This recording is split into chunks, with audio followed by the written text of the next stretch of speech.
வந்து அதை விட பெட்டராக சொல்லியிருக்காரு. நான் இங்கே ஆட் பண்ணுறேன்.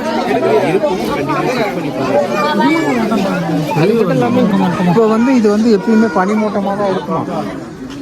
போன உள்ள விட்றான். தூக்கி போடு. இப்போ மேலே வரும்டா.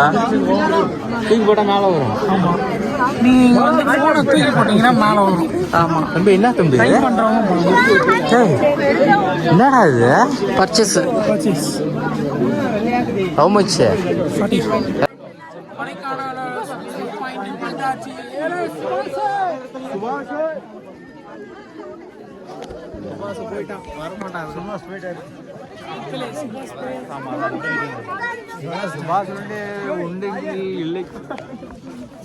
சுபாஷ் வந்து உள்ள களி கிண்டிக்கிட்டு இருக்காருன்னு நினைக்கிறேன். சுபாஷ் கோயம்பேடு மாறுற தக்காளி